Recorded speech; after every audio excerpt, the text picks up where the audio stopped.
Vamos a orar.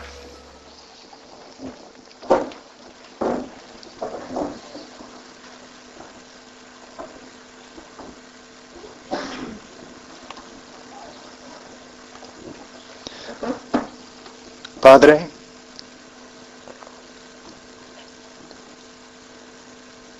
te doy gracias por todo lo que has hecho en mi vida. Te doy gracias, Señor, por Jesús, que murió por mí.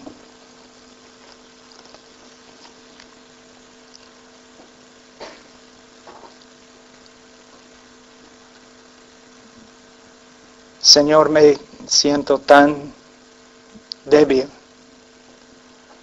ante ti y ante esta congregación.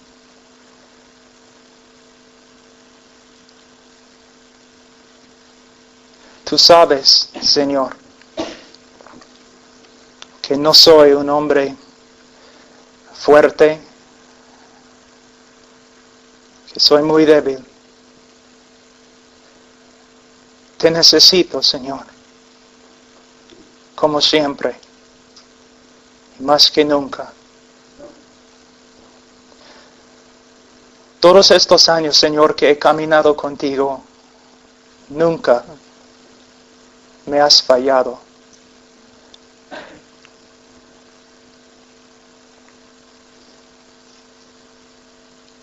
Ni una sola palabra ha fallado.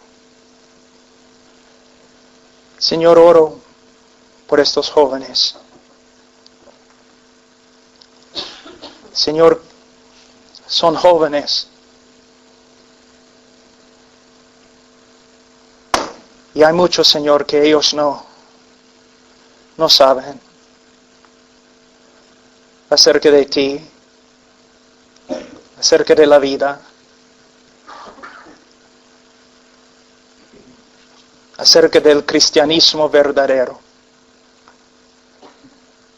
Señor, somos tan influenciados por el mundo y nuestra cultura. A veces, Señor, somos como ciegos. No sabemos quién eres ni lo que dice tu palabra. Señor, ten misericordia no solamente de los jóvenes, sino de mí. Señor, si tú no obras aquí, en estos días, todo eso, Señor, va a ser como una broma religiosa. Te necesitamos, Señor. Yo te necesito. Gracias, Señor, que podemos orar a ti en nuestra necesidad. Señor, yo veo en esta congregación almas, personas que van a vivir acá en la tierra un tiempo y luego se van a parar ante ti. Cada uno, Señor, va a ser juzgado por ti. Por eso, en el temor de Dios, te pido que me ayudes. Señor, yo sé que no soy elocuente, no me importa. Pero ayúdame, Señor, a comunicar tu palabra claramente. Ayuda, Señor, a estos jóvenes. Líbralos del mundo y de sí mismos. Enséñales, Señor, la libertad verdadera, el gozo y el amor verdadero. Oh Señor, si hay alguien aquí esta noche que no te conoce, Señor, que esta noche sea su noche de salvación. Y si hay creyentes, Señor, que están extraviándose, Señor, que no lo hagan más. Que se dediquen, Señor, a tu Hijo. Estas cosas, Señor, que he orado, ningún hombre puede cumplir. Pero tú, Señor, puedes. Ayúdanos. En el nombre de Cristo. Amén. Es un privilegio muy grande para mí estar con ustedes. Y bueno, yo viví 10 años en Perú, pero salí del Perú hace 11 años y hablo en español una vez al año. Entonces es un poco difícil para mí predicar en español. Estoy aquí para ayudarte con la palabra de Dios. Yo sé que a veces crees que tienes todas las respuestas, pero yo te digo, ni sabes lo que son las preguntas. Tienes una vida, ¿te das cuenta? Una vida que el Señor te ha dado. De una forma no es tu vida, es suya. No tienes el derecho de hacer lo que tú quieras. Solamente tienes el derecho de hacer lo que el Señor quiera. Soy un hombre que de verdad tengo bastante gozo y alegría en mi vida. Pero hay tiempos cuando uno tiene que hablar en serio. Bueno, este es uno de los tiempos. Tú tienes una vida y un día vas a pararte ante Dios. De verdad, vas a pararte ante Dios. Y tu destino eterno va a ser decidido. ¿Cómo vas a responder a una verdad tan grande, tan terrible? Pero sin embargo, una verdad inescapable. Tú tienes una cita con Dios ante su trono. Y vas a tener que dar cuenta cuando Él te pregunta, ¿qué has hecho con mi hijo? ¿Qué has hecho con mi hijo? Porque quiero decirte algo. Todo lo que Dios ha hecho, todo lo que Dios ha hecho, lo ha hecho para su hijo.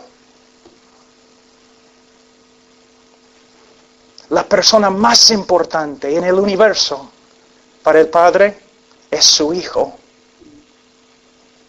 ¿Qué has hecho? Te va a preguntar. ¿Qué has hecho con mi Hijo? Dios creó el mundo solamente para su Hijo. Pero tú dices que no puedes vivir para Él.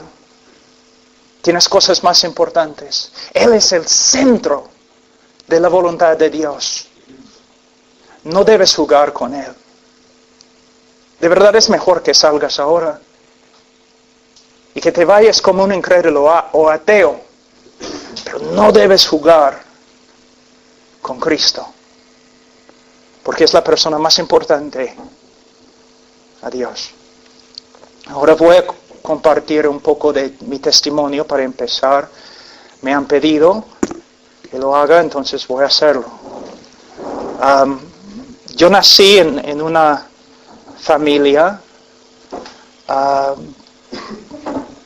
que tenía y tiene muchas cosas. Nosotros teníamos un rancho y criábamos caballos y vacas, como los cowboys que ves en las películas. Y cuando yo tenía, 6 años, empecé a montar caballo y trabajar con las vacas. Cuando tenía 11 años, entrené mi primer caballo. Entonces, mi vida era muy, muy simple, ¿no? Trabajando con vacas, entrenando caballos, colegio, y cuando yo no estaba estudiando en el colegio o trabajando en el bosque cazando. Y como digo, una vida bonita. Mi papá era mi héroe. un hombre muy fuerte, muy grande, muy inteligente. Toda la comunidad respetaba a mi papá y yo quería ser como él. Era mi sueño. Bueno, yo empecé a practicar deportes, básquet, béisbol, otras cosas para agradar a mi papá, para ser como él.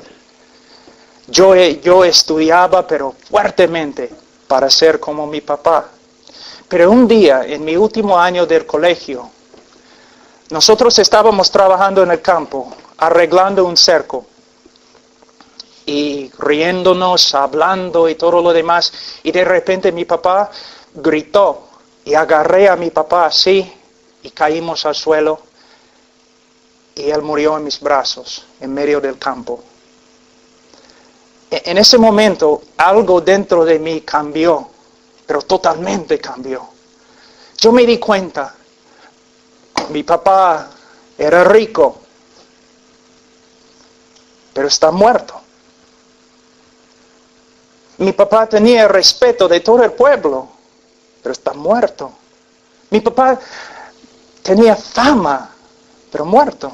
Mi papá tenía una mujer que amaba, pero está muerto. Él tenía hijos que amaba, pero está muerto. En ese día me di cuenta, no importa si vengo de una familia con dinero, no importa si tengo un futuro grande esperándome, no importa si encuentre el amor de mi vida, una mujer que puedo amar como mi papá amaba a mi mamá. No importa. Voy a morir. Mi papá era recontra fuerte. De verdad, él jugaba un béisbol profesional, ¿no? Pero en el campo, muerto, estaba débil. Ni podía levantar su dedo. Entonces, yo era capitán de mi equipo de básquet, pero en algunos meses me botaron del equipo porque yo estaba tomando tanto. Y presidente del club de honores, académicamente yo estudiaba bastante, pero me botaron también del club porque yo estaba tomando tanto. Después de graduarme de colegio, yo no iba a hacer nada. Pero mi entrenador me encontró en la calle un día y me retó. Me dijo, Pablo, debes ir a la universidad. Tienes que ir a la universidad. Gracias. Tienes que ir a la universidad. Entonces, ya fui a la universidad. Y decidí, bueno, voy a ser el mejor alumno que hay en la universidad. Entonces, estudié. Y sacaba buenas notas, muy buenas notas. Pero después de los exámenes siempre yo no podía recordar lo que yo había estudiado porque pasé por los exámenes borracho. Y yo sé cómo es, ¿no? Al principio empiezas a salir con tus amigos para divertirte, tomar, discotecas y otras cosas. Pero al final yo andaba solo. Yo no quería estar con ninguna persona. Cuando iba a un bar, una taberna, solamente para sentarme allí y tomar. 21 años. Un día un profesor me dijo, Pablo, mira, has hecho bien en la universidad, pero necesitas ir a otra universidad, un reto más fuerte. Entonces fui a la Universidad de Texas y empecé a estudiar de nuevo, pensando quizás mi vida va a cambiar. Yo quería ser un abogado en el campo petrolero. Entonces, Texas. Y de nuevo empecé a estudiar y tomar. Y aunque probablemente no puedes creerlo, en esa época también yo era pesista. Yo levantaba pesa 3 horas cada día, tomando esteroides, todo. Y ahora mi cuerpo está totalmente roto. Mis carreras han sido reemplazados. Tengo más fierro dentro de mí que tu carro tiene. Y vivo en lo que se llama dolor crónico. Mi cuerpo está, pero roto. Pero un día yo estaba como la 1 de la mañana en mi departamento y simplemente pensando. Y yo tenía un montón de pastillas, pero esteroides, que no pueden matarte si tomas todo. Pero mirando los esteroides y diciendo, me gustaría morir. La palabra que siempre decía, repitiendo, miserable, miserable, soy miserable. Tengo todo, un carro nuevo, el mejor carro, ropa bonita, chicas, pero estoy muriendo. Dentro de mí hay un vacío. Joven, mira, si tú quieres tener dinero, yo puedo decirte, por experiencia, no te va a llenar. ¿Tú quieres tener carros finos? ¿Sí? No te va a llenar. ¿Ropa? Está bien. Es tela y no más. Y como a la 1 de la mañana alguien tocó el timbre de mi departamento. Y yo abrí la puerta y había un jovencito así de ese tamaño, ¿no? Su primer año en la universidad. Así, temblando. Y yo le pregunté, oye, ¿qué pasa? ¿Qué quieres? Y él me dijo, bueno, probablemente me vas a pegar. Yo le dije, sí, probablemente te voy a pegar. 1 de la mañana. Entonces, él me dijo, mira, yo tengo tanto miedo de ti. Pero 2 semanas ahora no puedo vivir con mí mismo. Porque Dios me está hablando. Y yo pensaba, caramba, el joven es un loquito. Dios le está hablando. Dios me está hablando y ahora tengo más temor de Dios que tengo de ti. Tengo que decirte algo. Yo pensaba, este tiene un mensaje de Dios para mí. Yo era agnóstico. Ok, está bien. Dime la palabra de Dios para mí. Y él dijo, Dios dice que tu vida es una miseria. Miserable. Miserable. Y tu vida va a ser así hasta que te arrepientas de tu pecado, de tu egoísmo, tu orgullo, y vengas a Dios por medio de la fe en el Señor Jesucristo. Y yo me quedé ahí con la boca abierta. ¿Qué es? Pero hace 5 minutos yo estaba ahí en la cama diciendo, mi vida es una miseria. Pensaba, ¿él estaba escuchando? ¿Cómo es que sabía? Entonces empecé a leer la Biblia y no podía entender mucho. Pero había un grupo de jóvenes en la misma universidad, en el mismo edificio donde yo tenía mi departamento, y yo noté algo acerca de ellos, que ellos eran totalmente diferentes que los demás alumnos, totalmente diferentes. Y yo pensaba, ¿por qué? Ahora, una buena lección aquí. En Europa, los Estados Unidos también, en España, no sé, los cristianos tienen una idea que para ser relevantes al mundo tenemos que ser como el mundo. No. Yo vi un grupo de jóvenes que eran distintos en su manera de caminar, su manera de vivir, su manera de vestirse, todo. Entonces yo quería saber, ¿qué tienen? ¿Por qué son así? ¿Recuerdas la película Rocky? Y este moreno bien grande que peleó contra él en la primera película. Bueno, un moreno así de ese tamaño, con el mismo parecer, se me acercó un día. Yo pensaba, caramba, voy a tener que pelear con este chico. Se me acercó y me dijo, ¿eres Pablo, no? Yo le dije, sí.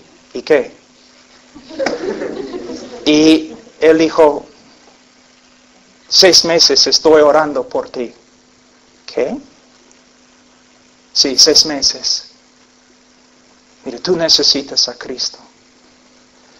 Y jóvenes como él comenzaron a visitarme allí en mi departamento contándome acerca de Cristo, Cristo, Cristo, todo lo que Cristo había hecho por mí. Yo sabía lo que era, lo que yo era. Un joven solamente pensaba en mí mismo, solamente en mí. Egoísta, yo hacía daño a personas, a muchas chicas. Nada me importaba, yo era mentiroso solamente para divertirme. Mentía.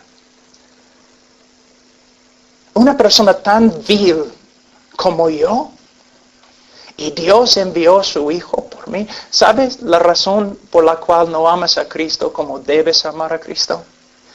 Es porque tú no sabes, tú no amas a Cristo como debes amar a Cristo. Es porque tú no sabes cuán pecador que eres. ¿Recuerdas la mujer que lavaba los pies de Jesús? Y él dijo, ella ama mucho porque ha sido perdonado mucho. Yo me di cuenta. Yo tenía vergüenza. ¿Cómo puede ser que Dios envió a su hijo para morir en mi lugar?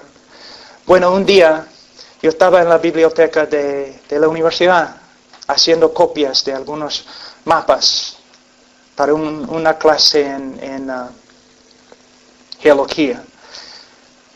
Y mis amigos estaban allí, todos.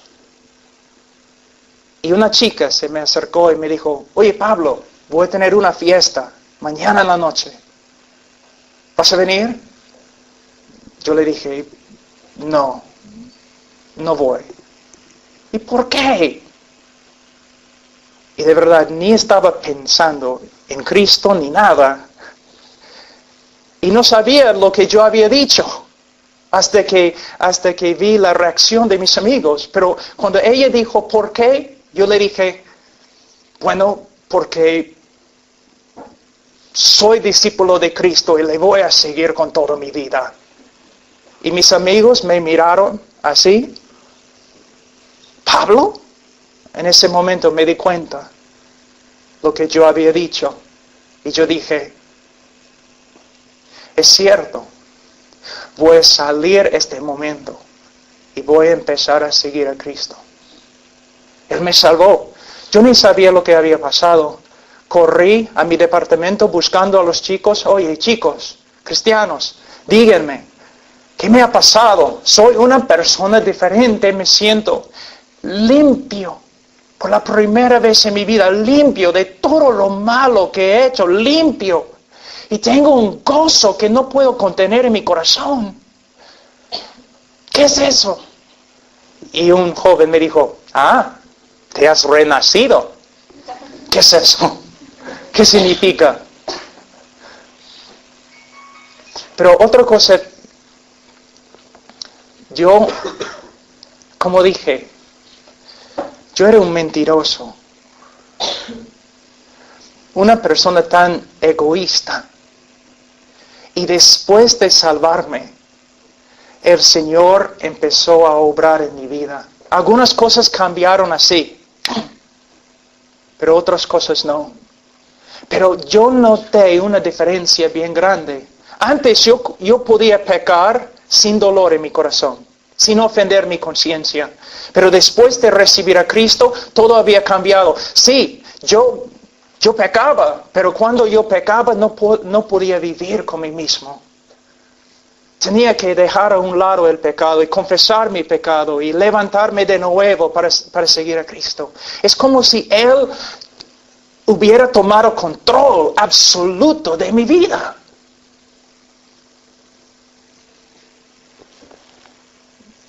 Después de terminar la universidad decidí, bueno, voy a ir al seminario para estudiar. Entonces fui al seminario, estudié allí.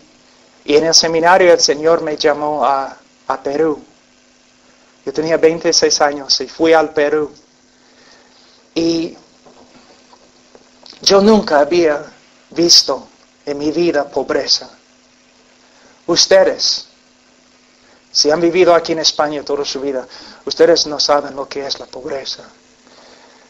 Fui al Perú en medio de su guerra civil con el Sendero Luminoso. Gente muriendo por todos lados. Drogadicción por todos lados. Inmoralidad por todos lados. Pero había cristianos ahí. Pobres. A veces teníamos que pararnos 2-3 horas en una cola para recibir una bolsa de arroz. Porque ni podías comprar arroz o leche. Pero a través de ver a Cristo en la vida de esas personas tan humildes, el Señor comenzó de nuevo a cambiarme, a mostrarme, mira, tú dices que tienes Cristo en tu corazón, muéstramelo por medio de tu vida. Tú dices que Cristo te ha rescatado con su muerte, con su sangre, entonces ¿qué vas a hacer? ¿Vas a vivir tu vida siguiendo el mundo? ¿Siguiendo Hollywood?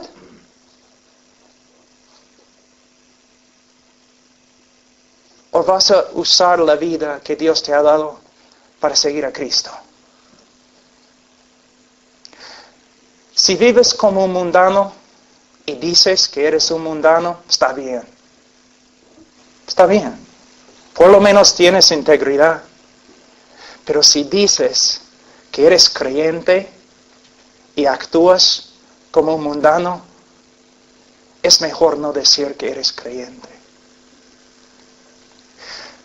Esta noche vamos a hablar de lo que Cristo ha hecho por nosotros. Es para que veas el gran precio que fue pagado, para que te levantes en el poder del Espíritu Santo y vivas con todo tu corazón, con toda tu fuerza para Él. Yo te digo que este universo es cristocéntrico. Tus necesidades y tus deseos y los planes que tienes para tu vida no tienen ninguna importancia. Lo que tiene importancia es que tú entregues tu vida a Cristo totalmente. Ahora tengo 27 años caminando con Él. Mi amo, mi Señor, ninguna palabra ha fallado. Las bendiciones que Él me ha dado, ni puedo comunicar en inglés o latín o español. Él es perfecto en todos sus caminos. Y Él es digno de tu vida. Mira, eres fuerte, ¿no? Joven, fuerte. Yo era más fuerte.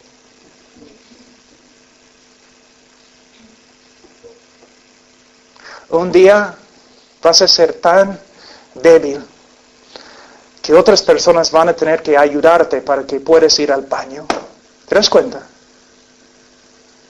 Y las chicas, ustedes jóvenes, hermosas. Chicas, tengo noticias para ustedes.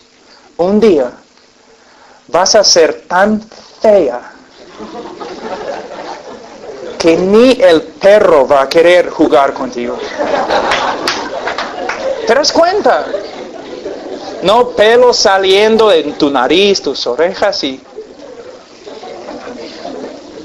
bien fea. Entonces vas a vivir... Mira, mira, jóvenes, mira, yo soy muy observante. Yo he visto ya la manera en que ustedes caminan por acá, ¿no? Los chicos, ¿no? ¿Dónde está el baño? Por allí.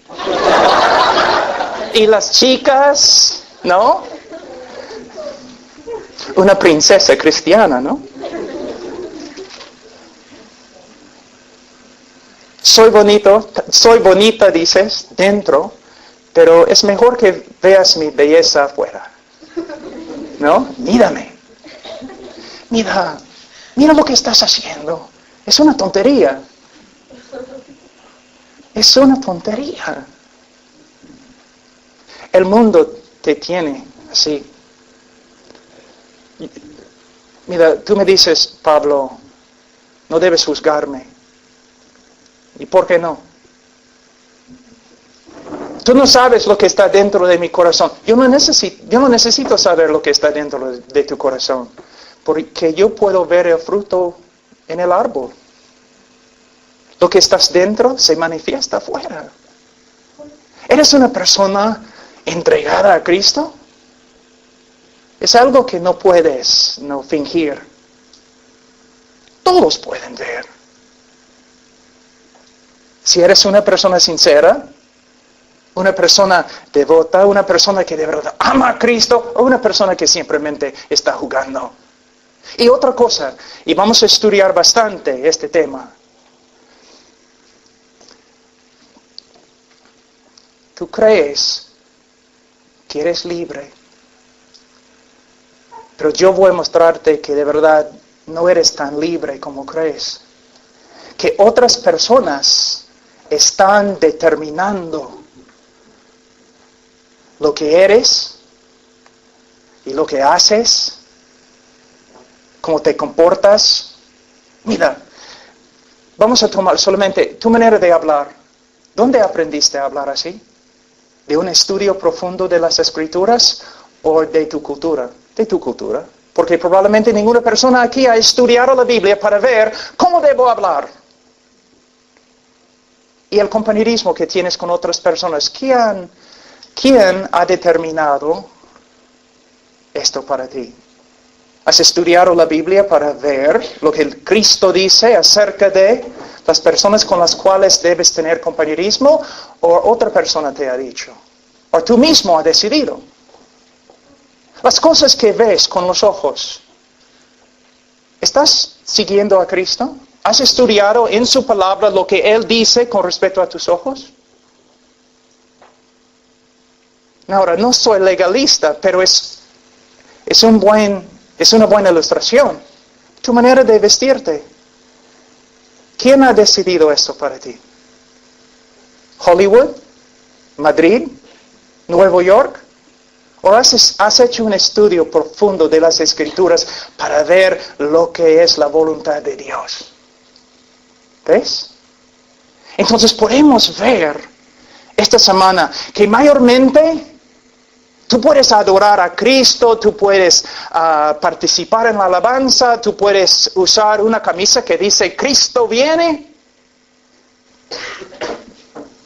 Pero la pregunta más importante es, ¿quién determina cómo eres? ¿La Biblia y tu estudio de la Biblia? ¿O tu cultura secular y de una forma anticristo? Ahora, vamos a Romanos capítulo 3 y vamos a empezar. Tú dices, ¿vas a empezar? Si esta fue la introducción nomás. Voy a tener que achicar un poco el sermón, pero lo más importante para mí esta noche es que cada uno de ustedes vea lo que Cristo hizo en la cruz. Pero primeramente vamos a Romanos capítulo 3, versículo 23, que dice, por cuanto todos pecaron y están destituidos de la gloria de Dios. Todos pecaron. ¿Te asusta? ¿Te asusta? Debe asustarte. ¿Por qué? Primeramente, la razón por la cual esta frase no te asusta es porque no conoces a Dios como debes conocer a Dios. Si tú pecas, si tú dices algo en contra de mí, no vas a ir a la cárcel. Pero si tú dices algo en contra del presidente de España o del presidente de los Estados Unidos, una amenaza, tú puedes ir a la cárcel. ¿Por qué? Bueno, es el presidente. Tiene una un papel, un rango, una oficina muy, muy alta. Ahora, cuando pecas, no estás pecando contra un alcalde de un pueblo pequeño. No estás pecando aún contra un querubín. Estás pecando contra el Dios del universo, que es merecedor de toda la alabanza, de toda obediencia. Esta noche no estábamos adorando a Dios. Está bien, me gustó. Los que estaban liderando, yo vi en su cara sinceridad. Pero estábamos allí adorando a Dios a la ligera, a medias. ¿Te das cuenta cuando el profeta Isaías vio a Jehová en Isaías 6, cayó como un hombre muerto y pronunció una maldición sobre sí mismo en hebreo? Básicamente diciendo que Dios, mátame. No soy merecedor de estar en tu presencia. Él notó inmediatamente, viendo la santidad de Dios, él notó inmediatamente su propio pecado y su necesidad de gracia. A veces nosotros nos acercamos a Dios a la ligera, ¿no? Como si no fuera gran cosa. Tengo una pregunta. ¿Puedes decir que tú tienes el temor de Jehová, que es el principio de la sabiduría? Que temes a Jehová. ¿Te das cuenta? El Espíritu Santo en este momento, Él puede entrar en este cuarto y infundir dentro de ti un temor tan grande. Ojalá que lo haga, para que veas que Dios no puedes jugar con Él. En la alabanza, no debes entrar en un cuarto y alguien dice, vamos a alabar, ya vamos. No, es Dios. ¿Ves, joven? Estás jugando con los diamantes de Dios. Estás acercando a Dios a la ligera, como si Él fuera tu abuelo o algo. Es Dios. Y nosotros hemos pecado contra Él. Imagínate, Dios mandó a las estrellas que se pongan en el espacio y todas las estrellas le obedecieron. Él mandó a las montañas que se levantan y se levantaron. Las valles que se bajaron y se bajaron. Pero Él dijo al mar, puedes venir hasta acá y no más. Y el mar le obedeció, le adoró. Y Jehová dice a ti, ven. Y tú dices, no. Entonces en el día de juicio, toda la creación va a testificar contra ti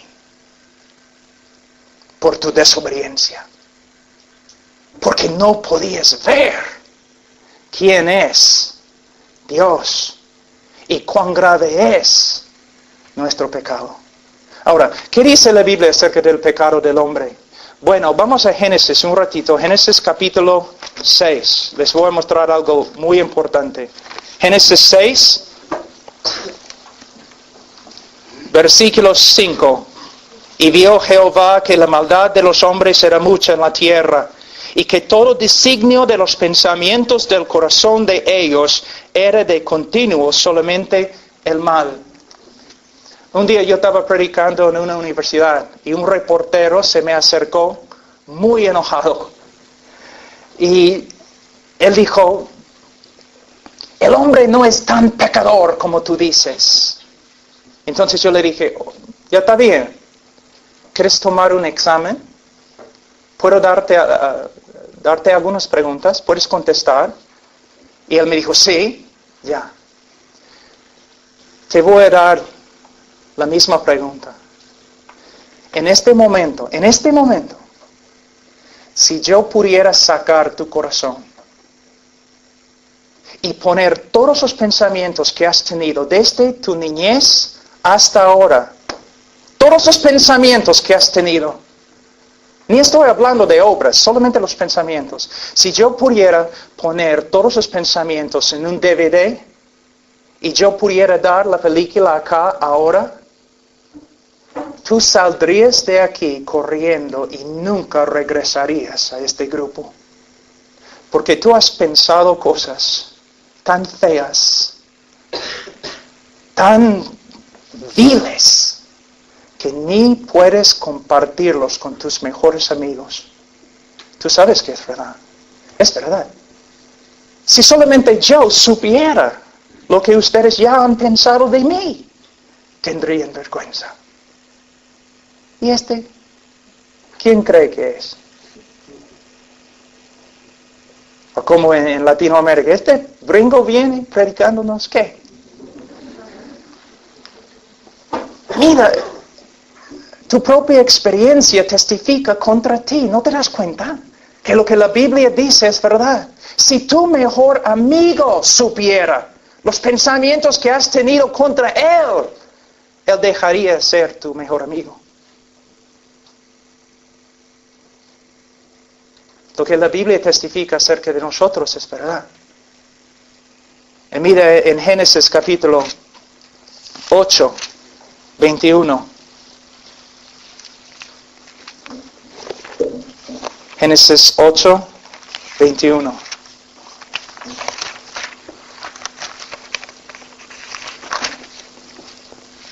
Y percibió Jehová olor grato, y dijo Jehová en su corazón: no volveré más a maldecir la tierra por causa del hombre, porque el intento del corazón del hombre es malo desde su juventud. Desde su juventud. Esta palabra en hebreo puede ser traducido su niñez. Tengo una pregunta. ¿Tienes que enseñar a un niño a mentir? ¿A ser egoísta? ¿A pelear? ¿A portarse injustamente? No, no tienes que enseñar al niño estas cosas. ¿Por qué? Porque la Biblia enseña que cada uno de nosotros nace con una naturaleza adámica, una naturaleza corrupta. Y que el hombre no puede librarse de su propia naturaleza corrupta. Para ser salvo, Dios tiene que hacer algo sobrenatural para cambiar el corazón del hombre. Cuando yo escucho o leo lo que la Biblia dice acerca de mí y acerca de ti, y cuando pienso que Cristo murió por personas como nosotros, de verdad es algo muy especial, ¿no es cierto? Si un hombre muere por un hombre bueno, es algo increíble. Pero cuando un hombre muere por uno que es un horrible pecador, es algo fantástico. Y Dios envió a su Hijo para morir por mí y por ti. Los pensamientos que has tenido, las obras que has cometido, que nadie sabe, solo tú y Dios. Pero Él envió a su Hijo para morir por ti. Vamos a Isaías un ratito.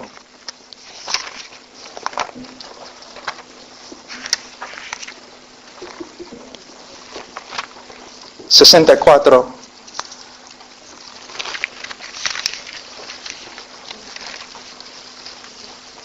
Mira lo que dice: si bien todos nosotros somos como suciedad y todas nuestras justicias como trapo de inmundicia, y caímos todos nosotros como la hoja, y nuestras maldades nos llevaron como viento.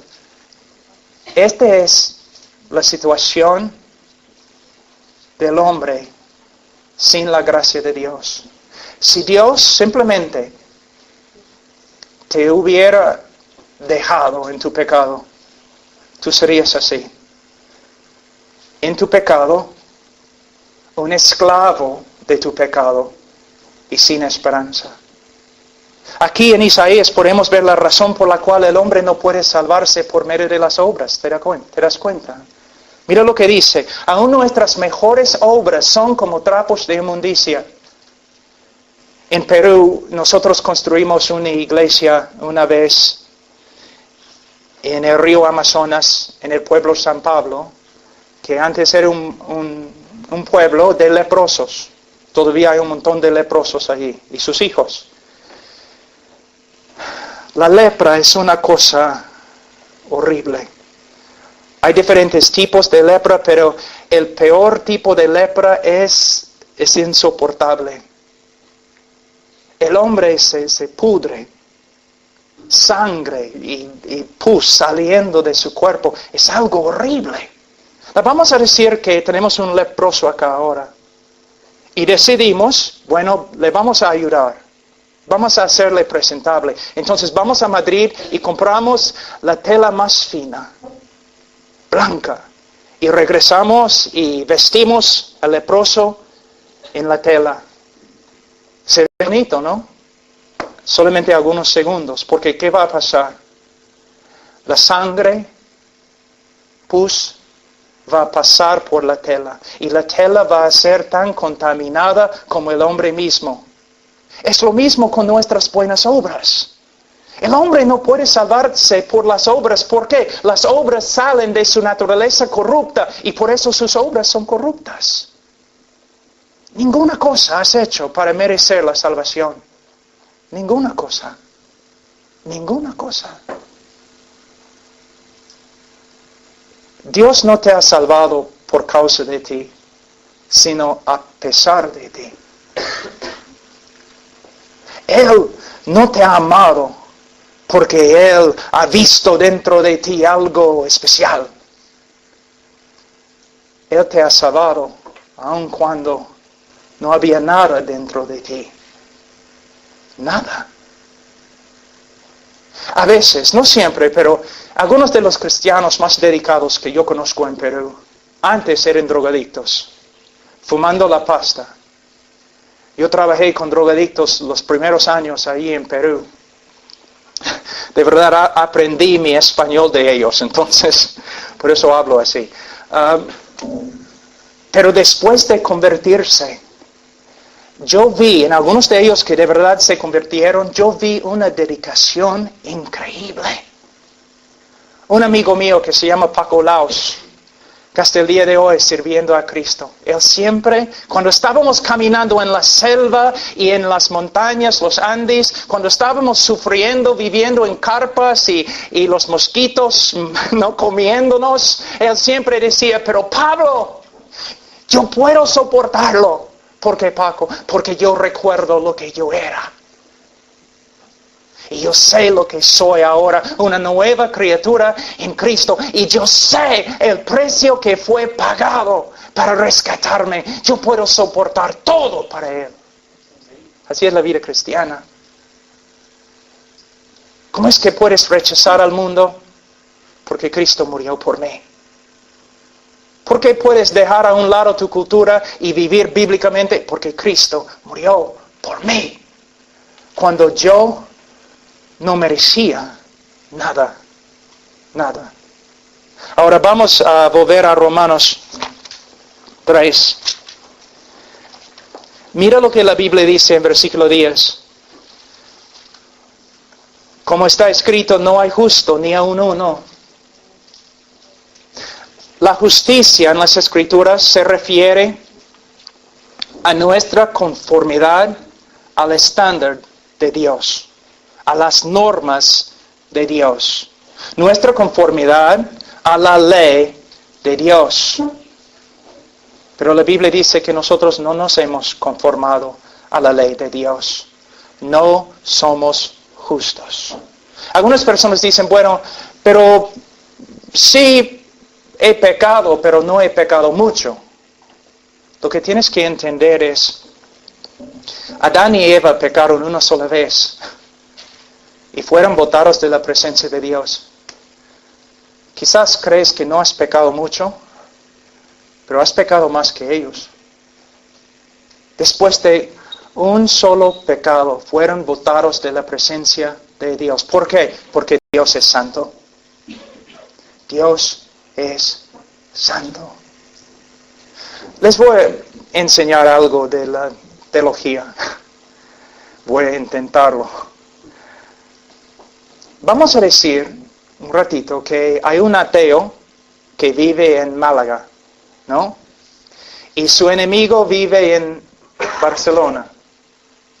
Y el ateo escuche que su enemigo en Barcelona está enfermo.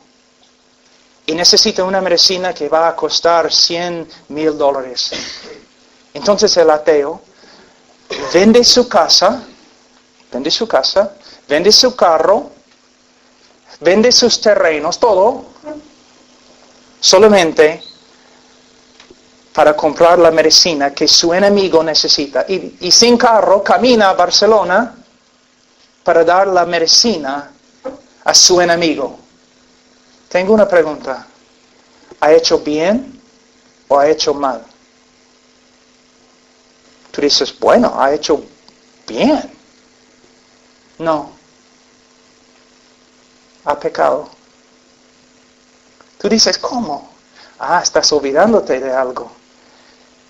Este es un universo teocéntrico. Todo lo que haces, tienes que hacerlo para la gloria de Dios. El ateo, su motivo no fue principalmente la gloria de Dios, sino probablemente la gloria de sí mismo.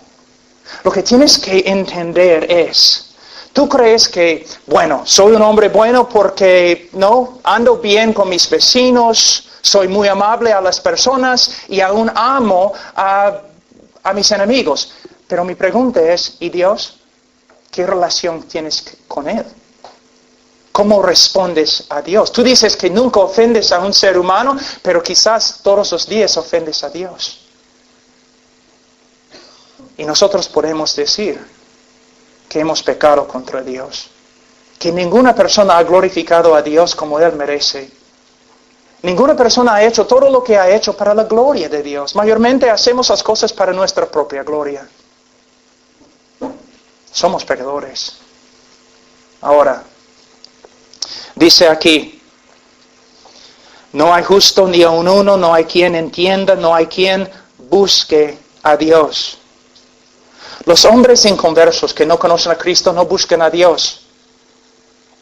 Y como evidencia, voy a usar los cristianos. Hay muchos de ustedes que se dicen cristianos. Una pregunta. No tienes que contestar en voz alta, pero una pregunta. Cristiano, que ahora eres hijo de Dios, convertido, renovado, regenerado. ¿Cuánto tiempo cada día buscas a Dios? Muchos pasan semanas sin estudiar su palabra, sin orar, sin adorar a Dios en privado. Tengo una pregunta. ¿Adoras a Dios cuando nadie está? A veces simplemente vas a tu cuarto para adorar a Dios a solas. ¿Ves lo que la Biblia dice? Es verdad. Dice que los inconversos no buscan a Dios y podemos probar que es verdad, porque muchas veces los que se dicen cristianos ni buscan a Dios. ¿Te das cuenta? Si eres salvo es por medio de la gracia. Tú dices, Pablo, ¿por qué estás diciendo esas cosas?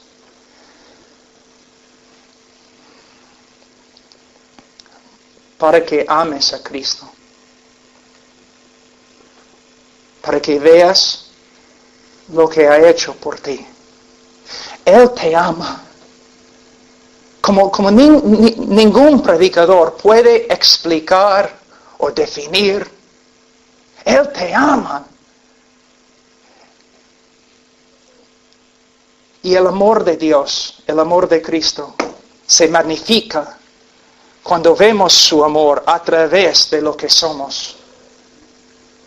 Cuando, por ejemplo, vemos a un chico que es millonario, y bien, usamos la palabra en Perú, bien guapo, bien, no es feo.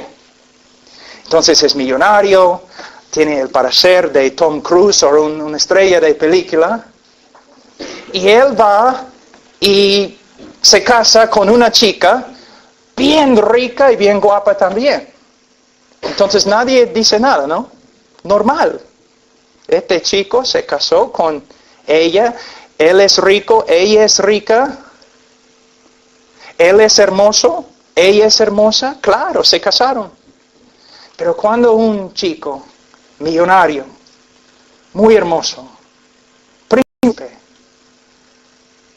se casa con una chica pobre y no muy hermosa, todos hablan, ¿no? Mira, ¿no es hermoso como este hombre?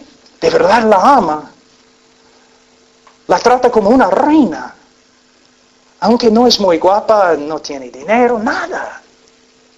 Y hablamos todos, todo el pueblo hablando, mira. De la misma forma. Cuando tú te das cuenta lo que eras, el amor de Cristo se engrandece y te mueve. Es por eso muchas veces, cuando las prostitutas y otras personas se convierten, su amor para Cristo es algo excepcional, algo fantástico, porque se dan cuenta. Pero nosotros, si vamos a amar a Dios como debemos amar a Dios, también tenemos que darnos cuenta que no hay ninguna diferencia entre nosotros y la prostituta, entre nosotros y la drogadicto, entre nosotros y Hitler. Hitler. Tú dices, pero Pablo, yo no soy como Hitler. Si no eres como Hitler, es solamente porque la gracia de Dios te ha restringido. Porque tú tienes el mismo corazón y la misma capacidad de Hitler. Pero Cristo murió por ti. Ahora, vamos a hablar un ratito de Proverbios. Vamos a Proverbios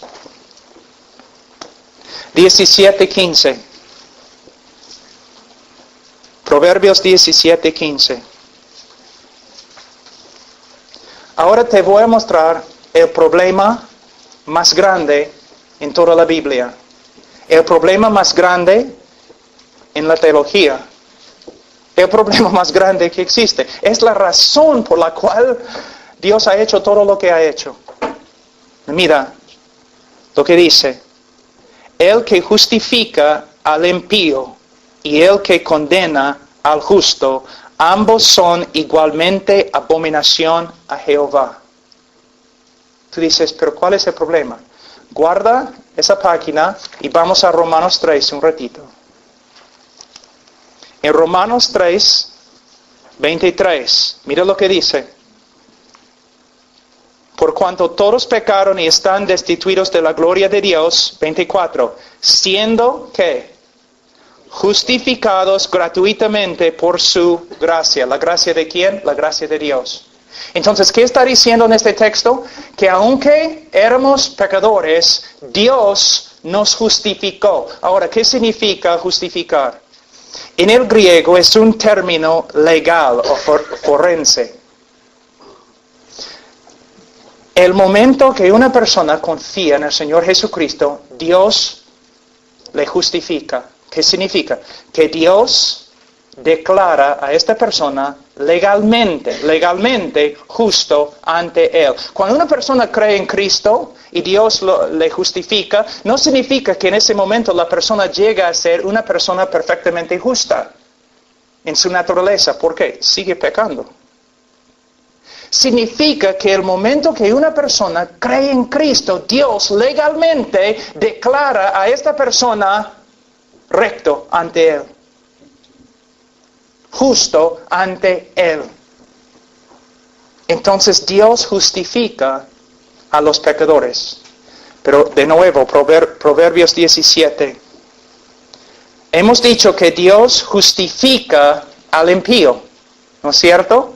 Es lo que hemos dicho en Romanos 3. Dios justifica al pecador. Él justifica al impío. Pero 17:15 de Proverbios dice, el que justifica al impío es abominación a Jehová. ¿Ves el problema? El problema más grande en la teología, escúchame, porque muchos de ustedes nunca han escuchado esta verdad. Aunque están en una iglesia evangélica todas sus vidas, nunca han escuchado. El eje, la verdad principal del evangelio es, si Dios es justo, Él no te puede perdonar. Si Dios es justo, Él no te puede perdonar. Y el problema más grande en las Escrituras, ¿cómo puede Dios ser justo y a la vez perdonar al pecador? Tú dices, pero no entiendo el problema. Mira, te voy a dar una ilustración. Vamos a decir que regresas a tu casa y encuentras a toda tu familia asesinada en el piso. Y el asesino está ahí con la sangre de tu familia en sus manos.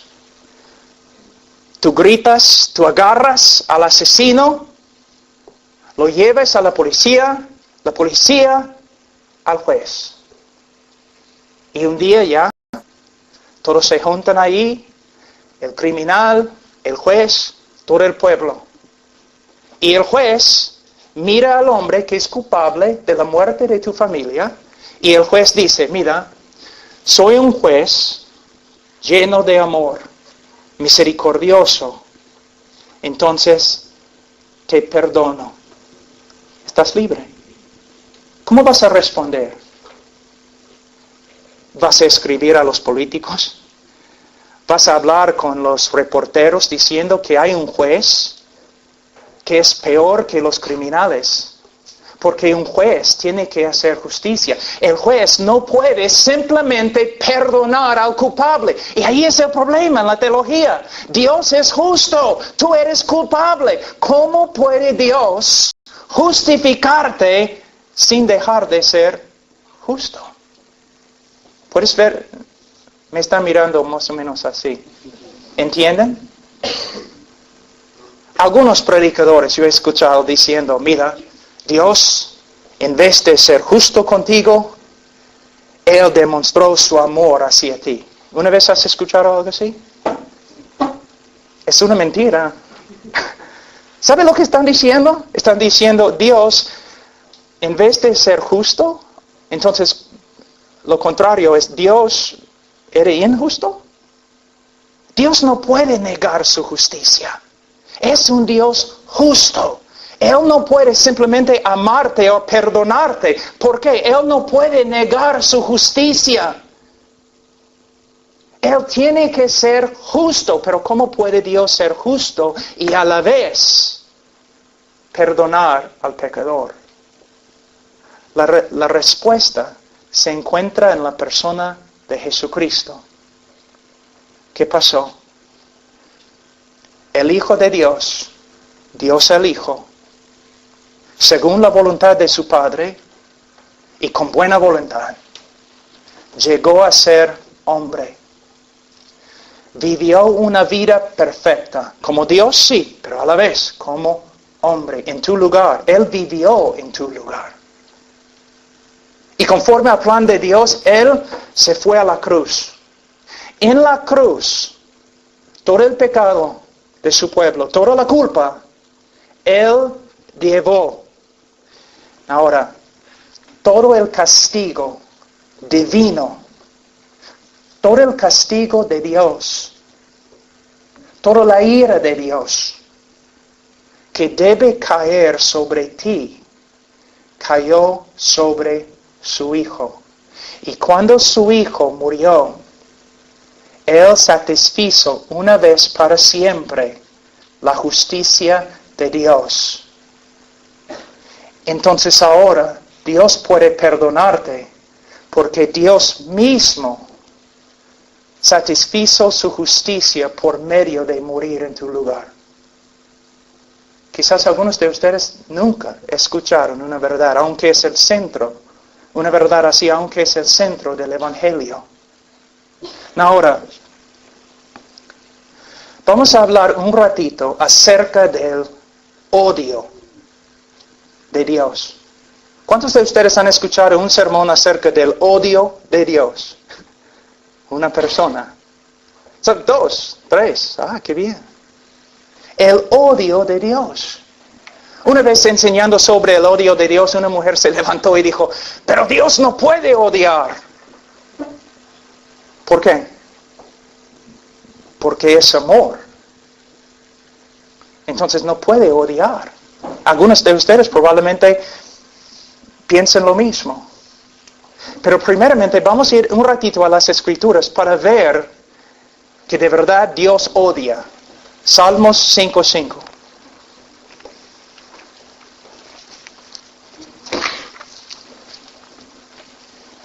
¿Una vez has escuchado Dios odia el pecado, pero ama al pecador? ¿Una vez has escuchado una frase así? Dios odia el pecado, pero ama al pecador. Pues vamos a ver. Salmos 5:5. Los insensatos no estarán delante de tus ojos. Hablando de Dios, dice, aborreces a todos los que hacen iniquidad.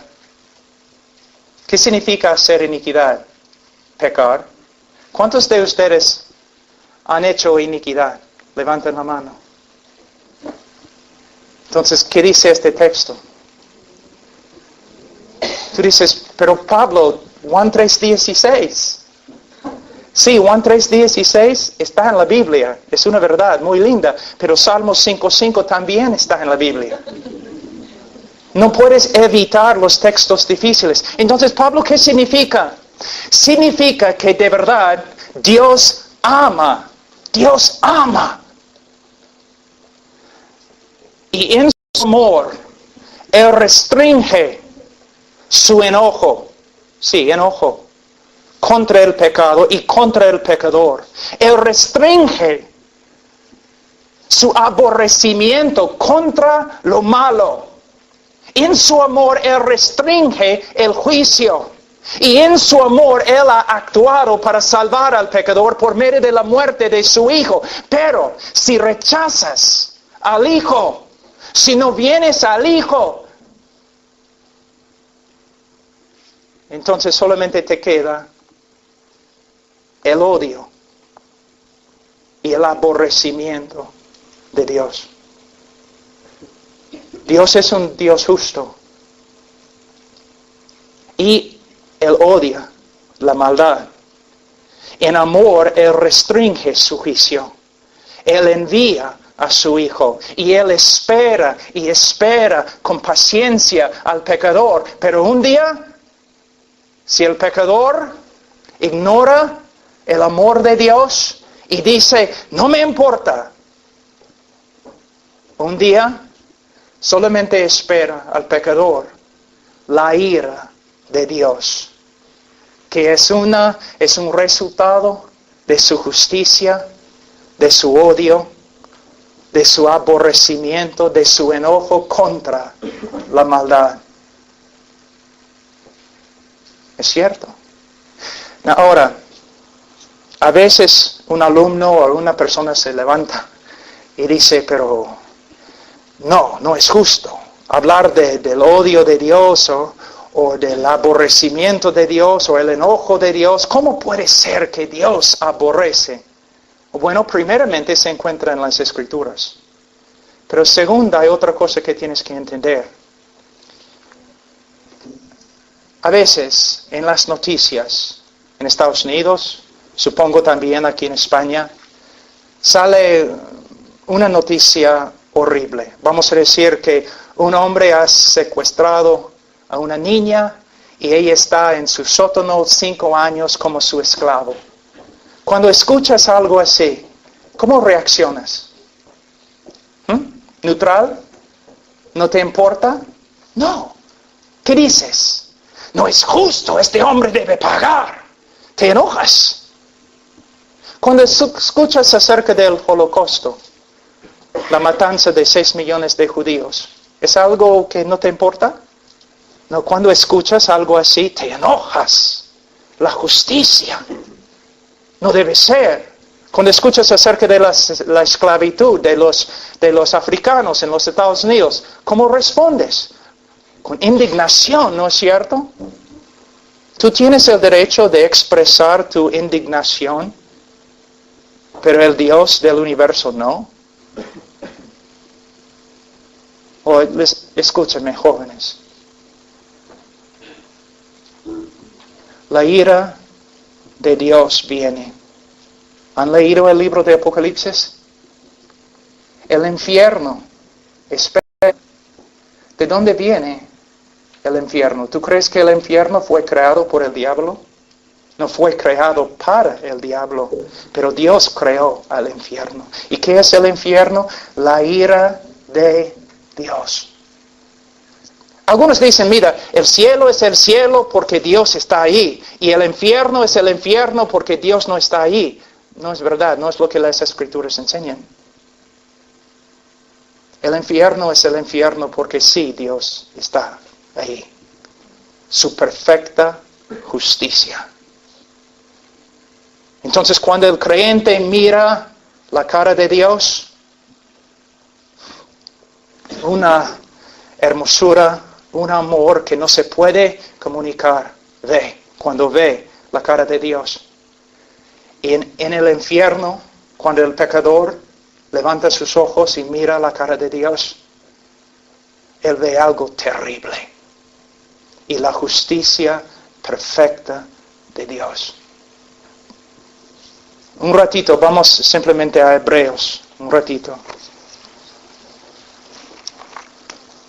Capítulo 10, versículo 26.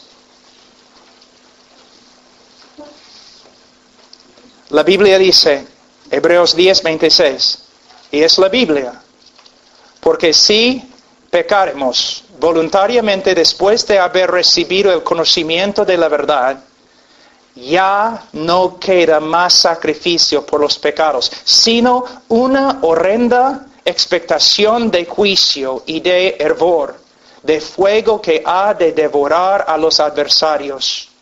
El que viola la ley de Moisés por el testimonio de 2 o de 3 testigos muere irremisiblemente.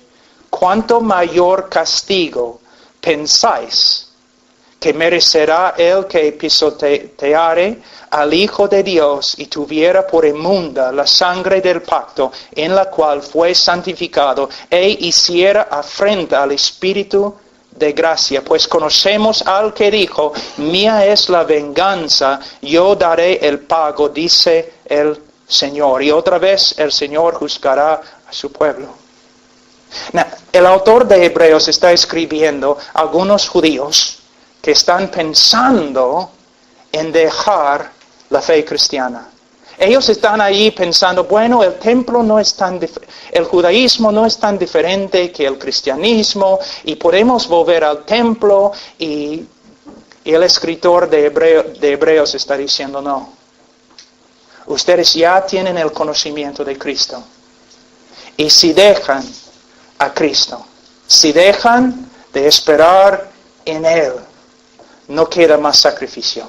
Cristo es el único sacrificio, pero lo que te espera es la ira de Dios. Lo que estoy tratando de decirles es como el arca de Noé. Había un solo bote. No 2, no 3, no 4, un solo bote. Y la gente se reía y se burlaba de Noé todos los días, pero cuando la lluvia al final vino, no había salvación. Un solo bote. De la misma forma, hay un solo Salvador y es Cristo Jesús. Ahora, para terminar, vamos a ver algo de lo que sucedió en la cruz del Calvario. Es muy importante, muy importante. Primeramente, simplemente vamos a pensar un ratito. En el libro de Mateo 27, nosotros aprendemos que cuando Cristo estaba en la cruz, ¿qué gritó? Dios mío, ¿por qué me has desamparado? Escucha. Dios mío. Cristo hablando a su Padre, Dios mío, porque me has desamparado. Fíjate, Él no dice, porque los romanos me han desamparado, o porque mi pueblo me ha desamparado. No, Él dice, Dios, Él pregunta, ¿por qué me has desamparado? Abandonado. La palabra puede traducirse así. ¿Por qué me has desamparado? Aquí es la razón. Vamos a Salmos 22.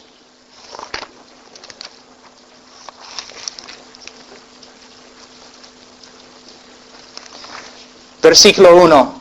Escucha lo que dice. Dios mío, ¿por qué me has desamparado? David está escribiendo, pero al final es una profecía acerca de la cruz del Calvario. Dios mío, ¿por qué me has desamparado? ¿Por qué estás tan lejos de mi salvación y de las palabras de mi clamor? Él dice, Dios mío, clamo de día y no respondes, y de noche y no hay para mí reposo. Es su queja en la cruz, porque me has desamparado. Y ahora, presenta un argumento. Él dice, en versículo 4, en ti esperaron nuestros padres, esperaron y tú los libraste. Clamaron a ti y fueron librados. Confiaron en ti y no fueron avergonzados. Su argumento ante Dios es, en toda la historia de Israel, siempre has salvado al hombre justo.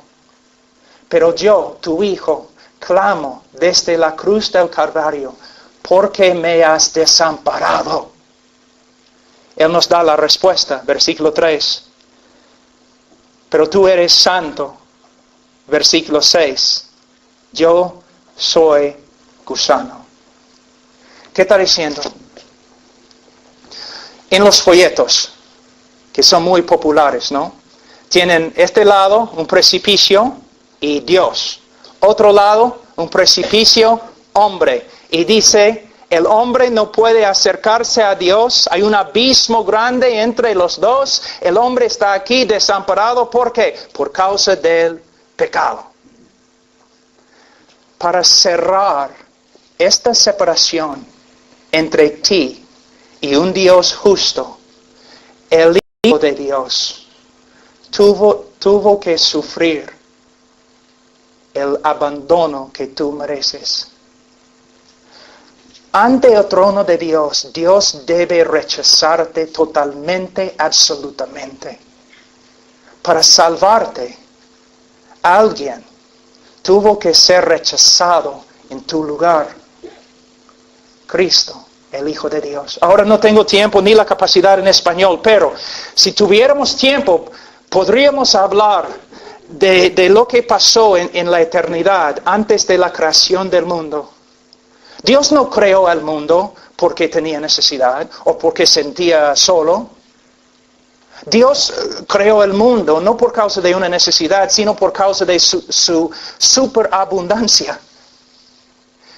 A través de toda la eternidad, una relación perfecta de amor entre el Hijo y el Padre. Y no necesitaban más. Una relación perfecta.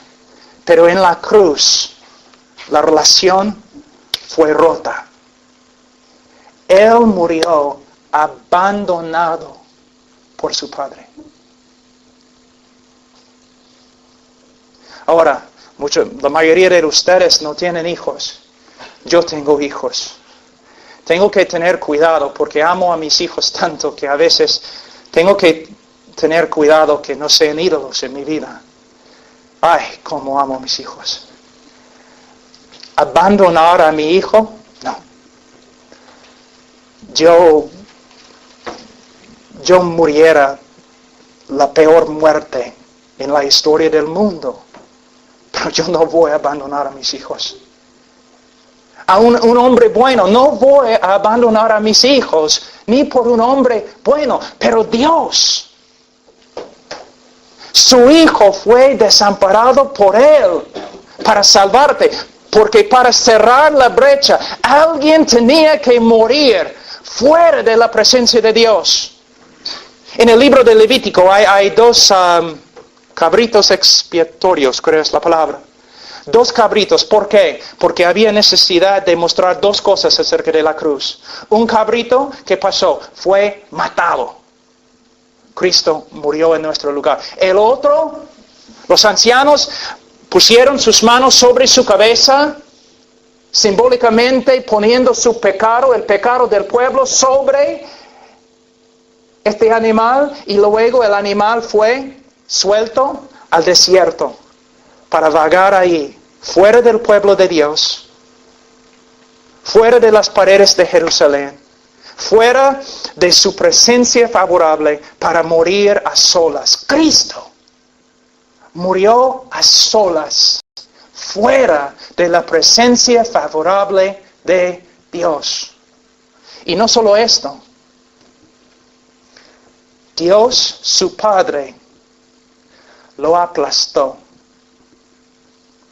Toda la ira, todo el odio de Dios, de un Dios justo contra tu pecado, Cristo sufrió en tu lugar. ¿Recuerdan ustedes en Getsemaní? ¿Qué oró Cristo 3 veces? Padre, que esta copa, que pase. 3 veces oró. ¿Qué estaba dentro de la copa? ¿Una vez has pensado? Yo he escuchado interpretaciones bien raras, ¿no? Que la copa representaba lo que Satanás iba a hacer a Cristo en la cruz. Que la copa representaba el látigo y los clavos y la cruz romana. No. Mira, Cristo, el capitán de nuestra salvación, está en Getsemaní con tanta angustia que está sudando sangre. Angustia.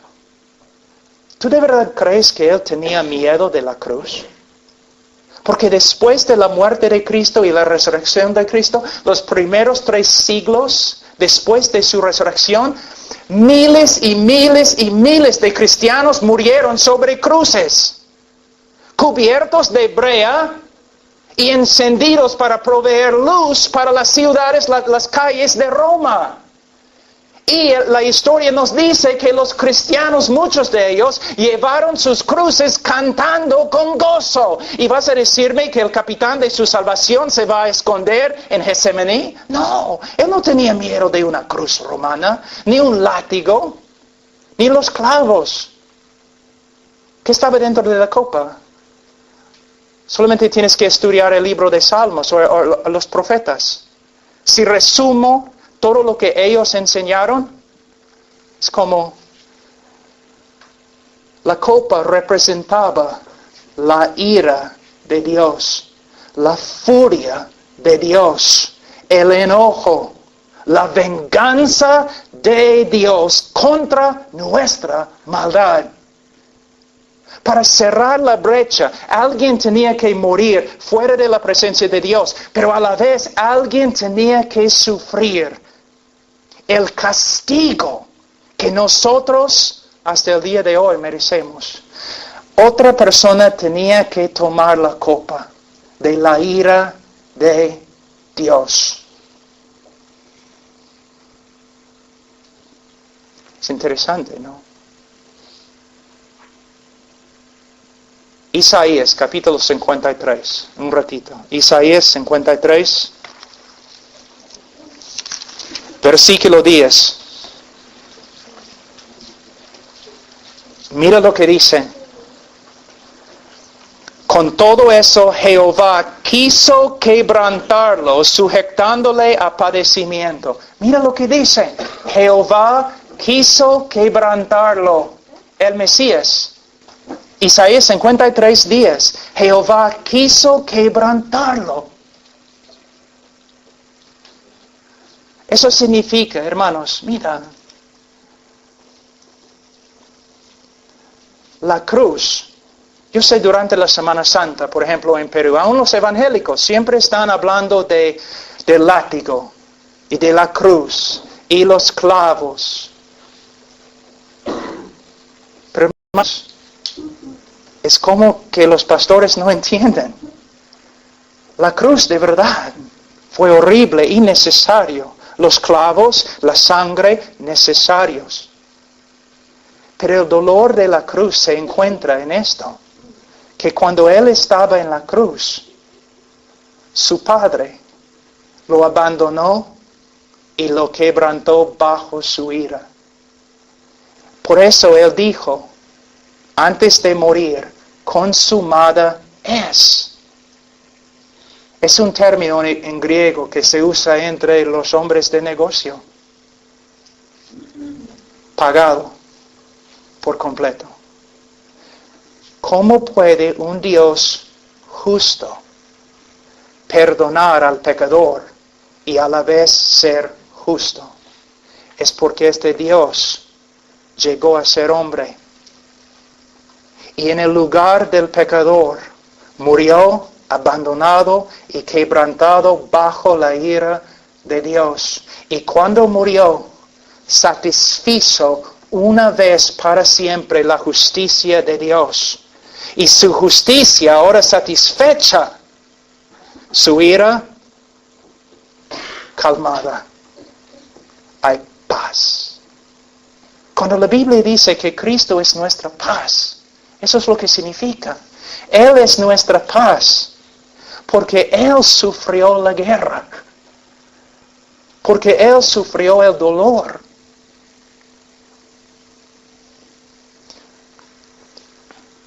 Una vez un viejo que se llamaba Abraham, Dios le dijo, Abraham, lleva a tu hijo. Mira lo que dice, lleva a tu hijo, tu único hijo, el hijo que amas, llévalo a la montaña, sacrifícalo. Entonces el hombre, obedeciendo la voluntad de Dios, ató a su hijo allí en el altar, agarró el cuchillo, sometió a la voluntad de Dios y iba a matar a su hijo. Pero antes de matar a su hijo, Dios le llamó y dijo, no, Abraham, ahora sé que me temes. Mira, hay un cordero. Y tú dices, ay, gloria a Dios. No, es una buena final, ¿no? A la historia. Pero no fue la parte final de la historia. Fue la intermisión, nada más. Porque miles de años después, el Hijo de Dios está atado sobre un altar. Y Dios agarra un cuchillo y pone su mano sobre su propio Hijo y lo mata. Alguien tiene que morir bajo la ira de un Dios justo, la ira que tú mereces. Y cuando murió, Él pagó la pena una vez para siempre. Y cuando la Biblia dice que el creyente es justificado ante Dios, significa que no solamente Dios, por medio de Cristo, ha pagado por todos mis pecados pasados, presentes y futuros, sino también significa que la vida perfecta que Cristo vivió, ahora pertenece a mí. Dios no solamente perdona al creyente, Dios viste el creyente en la vida perfecta de Jesús. Ahora, yo recuerdo después de convertirme en la Universidad de Texas, después de algunas semanas, no escuché acerca de la necesidad de predicar el Evangelio. Y tú sabes cómo un creyente es, ¿no? Cuando es nuevo. Tengo que predicar. Entonces salí a la universidad y me paré ahí en la universidad con mis folletos y empecé a predicar a Cristo. Y la gente pensaba que yo había vuelto loco. Y mis amigos, viendo lo que yo estaba haciendo, vinieron y dijeron, Pablo, oye, ¿qué estás haciendo? Estás aquí todos los días ahora repartiendo folletos y hablando de Cristo. Mira cómo la gente se burla de ti. Las chicas se ríen de ti. ¿Qué estás haciendo? Y yo les pregunté, oye, ¿ustedes son cristianos? Y ellos, claro, somos cristianos, todos somos cristianos. ¿Se dan cuenta que Cristo murió en nuestro lugar? Sí, Pablo, todos saben esto, pero ¿qué? ¿Qué significa? Si Cristo murió por mí, ahora soy esclavo, no tengo opciones. Ahora no tengo ni una voluntad. Soy un esclavo. El amor de Dios. Cristiano, mira, algunos de ustedes se creen cristianos y no son cristianos. Es cierto. No sé quiénes son, no soy profeta ni hijo del profeta, pero en un grupo de ese tamaño siempre hay personas que se creen cristianos, pero viven como paganos. Aman al mundo, siguen al mundo. Pero si eres creyente, no te das cuenta. La vida no tiene sentido. No hay ninguna razón de vivir. Solamente hacer la voluntad de Dios. Después de 27 años siguiendo a Cristo, lo único que me entristece es que he dado casi nada a Él. Si pudiera vivir de nuevo, yo daría más. Ustedes son jóvenes. Y muchos de ustedes están viviendo para el mundo, viendo el mundo, siguiendo el mundo, actuando como el mundo. Aun cuando estoy predicando acerca de Cristo, ustedes están allí riéndose. Escuchar, sí, cuando la película, no, La Pasión, no salió y todos estaban yendo a ver la película, yo no podía ir. No es porque es una mala película, yo no podía ir. ¿Cómo voy a ver el que murió por mí? ¿Cómo voy a verlo en una pantalla? ¿Por qué? Porque es una realidad. De verdad murió por mí. Esto tiene que cambiar mi vida. Tiene que capturar toda mi vida. No, la riqueza, la fama, la reputación, ¿qué importa? Un día voy a pararme ante Dios. Y soy responsable por un don, un regalo tan grande que es Cristo. ¿Qué vas a hacer con Él? Mira, yo no soy un predicador enojado, no tengo nada en contra de ti, pero el amor de Dios me empuja. Joven, tienes que darte cuenta que puedes perder tu vida. Y que todo, ninguna cosa tiene valor, ninguna cosa, solo Cristo. Y mañana cuando empezamos a hablar de la vida cristiana, yo les digo algo, que la vida cristiana no es un montón de reglas. La vida cristiana no es la moralidad o la ética. La vida cristiana es una respuesta a la persona y obra de Jesús. ¿Por qué amo a mi esposa? La base de mi amor para ella. ¿Por qué amo a mi esposa? Porque Cristo murió por mí. ¿Por qué amo a mis hijos? Cristo murió por mí. ¿Por qué no quiero mentir? Porque Cristo murió por mí. ¿Por qué quiero evitar el mundo y su inmoralidad y sensualidad? Cristo murió por mí. ¿Ves? Tu vida, tú vives entre dos días, joven. El día que Cristo murió por todo el mundo. Y el día cuando todo el mundo se va a parar ante Cristo y ser juzgado. 2 días. ¿No te das cuenta? Para algunos de ustedes quizás el cristianismo es solamente algo que han recibido de sus padres. Y quizás su cristiano es algo que ellos recibieron de tus abuelos. Quizás nunca has visto un cristianismo auténtico. Pero el cristianismo auténtico es una entrega total a Él y a su voluntad. ¿Qué me importa lo que piense el mundo? ¿Qué me importa su manera de vivir? ¿Qué me importa su opinión? ¿Qué me importa? Lo único que importa es que Cristo murió por nosotros. Cristo murió por nosotros. La más terrible muerte que ha sucedido en el mundo, en la historia. Cristo murió por nosotros. Después de entregarme a Cristo para predicar, Era una lucha muy grande. ¿Por qué? Un día tuve que ir a una boda de un primo. Subí al avión, volé de Texas a Detroit, Michigan. Cuando llegué, su limusina es la palabra, un carro bien grande, una de sus limusinas, ¿no? Llegó a recogerme. Y fuimos a un lago donde tenía la fiesta, los botes y todo lo demás. Y yo estaba allí con toda mi familia, viendo la riqueza, así. Y pensando, sí, tengo que tomar una decisión. ¿Me quedo aquí con la posibilidad de todo esto? ¿O sigo a Cristo?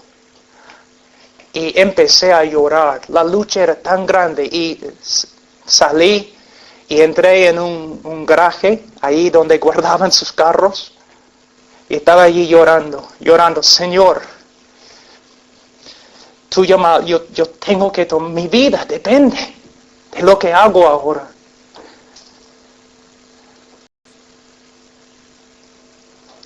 Y tomé la decisión, voy a predicar. Fue predicar. Yo recuerdo salí del garaje y había un hombre allí sentado, un anciano muy poderoso y un poco borracho. Y él me dijo, oye, joven, ven. Y yo me acerqué y él dijo, ¿ves ese hombre que está parado ahí al lado del lago? Sí, es un hombre importante. Pero si yo le digo ahora mismo, salta, él va a saltar. Yo tengo todo, joven, tengo todo. Poder, dinero, fama, todo lo que quiero. Y mi vida es una pesadilla. No sé lo que vas a hacer. Pero solamente puedo decirte que tengo todo y no tengo nada. Ese hombre tiene más que todos ustedes juntos. Y ustedes no van a tener tanto como él. Y él testifica, no tiene ningún valor. La juventud, la belleza, el dinero, ninguna de esas cosas tiene valor. Seguir a Cristo. Seguir a Cristo. Yo les ruego que sigan a Cristo.